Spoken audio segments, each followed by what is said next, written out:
Hello everyone, welcome back to my channel. तो मेरा नाम विकास और आज हम कई बात करने वाले हैं लॉ एंड जस्टिस के बारे में। लॉ एंड जस्टिस आखिर है क्या, और थ्योरी ऑफ पनिशमेंट क्या है, और कॉन्सेप्ट ऑफ जस्टिस क्या है। अभी जानना चाहते हो तो भाई हमारे साथ बन रहो। तो स्टार्ट करते हैं।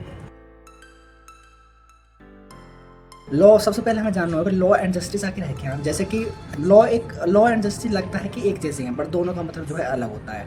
कॉन्सेप्ट डिफरेंट है, पर जो तरीका या समझाने का मतलब वो एक ही होता है। इसमें आप देख सकते हो। अब आपके मन में एक सवाल उठना चाहिए कि लॉ क्या होता है आखिर और जस्टिस क्या होता है। तो इसमें सबसे पहले हम बात करते हैं लॉ की। तो लॉ जो होता है, इसमें जो रेफरेंस देते हैं वो बॉडी ऑफ रूल होता है। मतलब लॉ को क्या कहते हैं?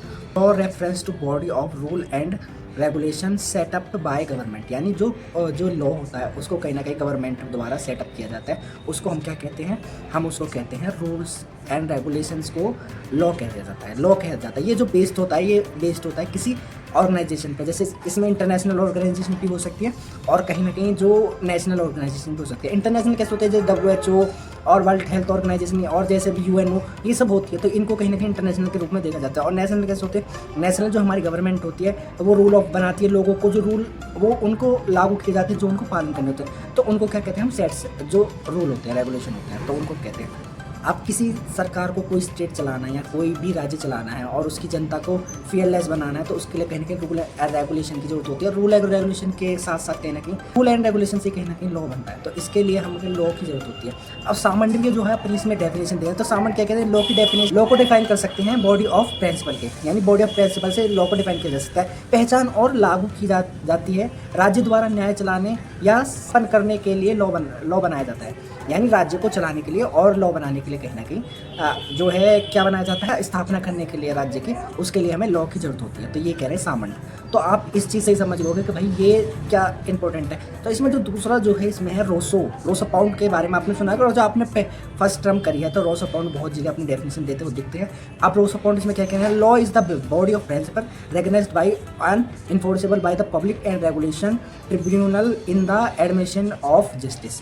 यानी इसमें ये कहना चाह रहे हैं कि जो लॉ होता है वो बॉडी ऑफ प्रिंसिपल होता है और रेकग्नाइज बाय इन्फोर्स होता है पब्लिक पे।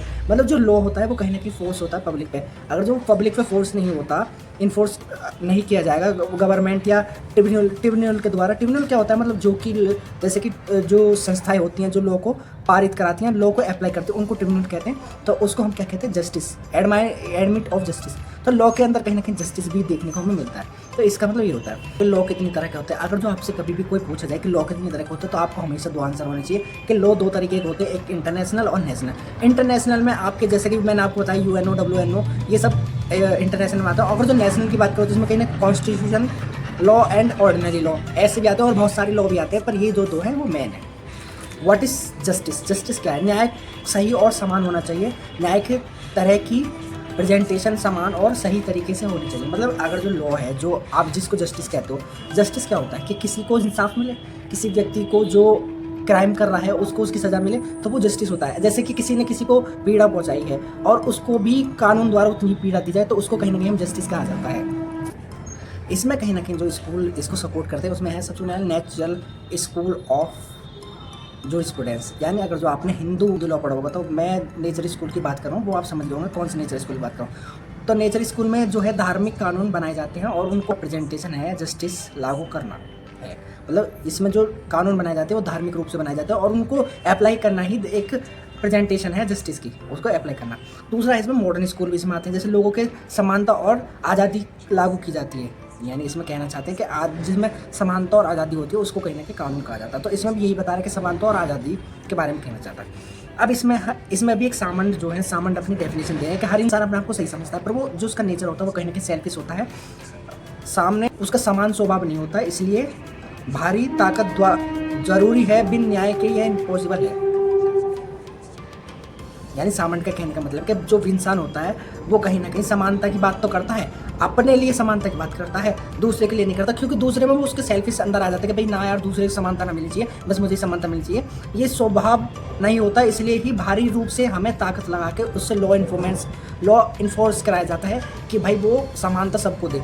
अगर मान लो आप कोई लॉ नहीं होता और ऐसे ही आपको मॉरली मानना होता कि भाई कि सबको समान मानो, तो लोगों के कहीं ना कहीं अंदर वो आ जाती कि भाई हम दबा दें दूसरे को, हम दूसरे को कंप्रेस कर दें या दूसरे की हम आज़ादी छीन लें, तो वो पहले बहुत हो चुका है, उसके बारे में बात नहीं करेंगे। तो भाई वो केवल समझने के लिए कि ऐसा अगर जो लॉ इन्फोर्स नहीं किया जाता तो आज भी ऐसा ही समाज में चल रहा होता। अब इसमें हम बात करेंगे टाइप ऑफ जस्टिस क्या होता है। तो टाइप ऑफ जस्टिस कई तरीके के होते हैं, कोई 5 बताता है, कोई 6 बताता है, तो कोई 7 बताता है। तो हम इसमें पहली बात करते हैं कि भाई हमारे पास 7 टाइप ऑफ जस्टिस हैं। सबसे पहला है नेचर जस्टिस, दूसरा है इकोनॉमिक जस्टिस, तीसरा है लीगल जस्टिस, चौथा है पॉलिटिकल जस्टिस, पाँचवा है सोशल जस्टिस और छठा है सिविल जस्टिस और सातवां है डिस्ट्रीब्यूटिंग जस्टिस। तो इसमें हम लॉ और जस्टिस के बारे में बात करने वाले हैं। तो लॉ एंड जस्टिस में क्या डिफरेंस है वो बात करने वाले हैं। तो लॉ को बताने वाला हूँ कि बहुत तरीके के कानून होते हैं, हर कंट्री का अपना कानून होता है, बहुत तरीके के कानून होते हैं और हर कंट्री का अपना कानून होता है। पर भाई जो एक एवरी कंट्री है वो different rule and regulation follow करती है, यानी हर कंट्री अपने अपने रूल एंड रेगुलेशन फॉलो करती है। International laws apply all countries, यानी इंटरनेशनल लॉ जो हैं वो ऑल कंट्रीज़ पे सेम अप्लाई होते हैं। तो ये क्या है, ये हैं भाई कहीं ना कहीं लॉ के लॉ कैसे इन्फोर्स किया जाता है।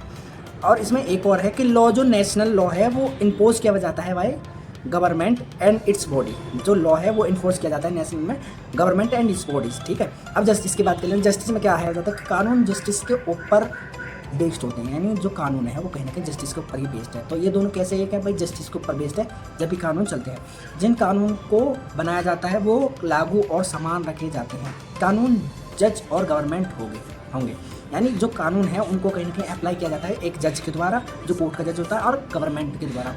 और justice based on moral principle and values, human nature से मिलकर जुलकर बना होना चाहिए। यानी जो जस्टिस है वो कहीं ना कहीं जो बेस्ड है मॉरल वैल्यू, प्रिंसिपल और वैल्यूज़ और ह्यूमन वैल्यूज़ पे डिपेंड होना चाहिए। तो भाई ये थी आज की वीडियो बहुत ज़्यादा लंबी होगी, इसलिए मैं इसका दूसरा पार्ट कल अपलोड कर दूँगा। आज हमने लॉ एंड नेचर को समझ लिया। अब इसमें जो रह गया है यानी थ्योरीज ऑफ पनिशमेंट और कॉन्सेप्ट ऑफ जस्टिस, इसको हम अगली वीडियो में समझेंगे। तो ये वीडियो यहीं तक है, और आपको कैसी लगी भाई लाइक कर दो, कमेंट कर दो, शेयर कर दो और सब्सक्राइब कर दो। Thank you so much for watching.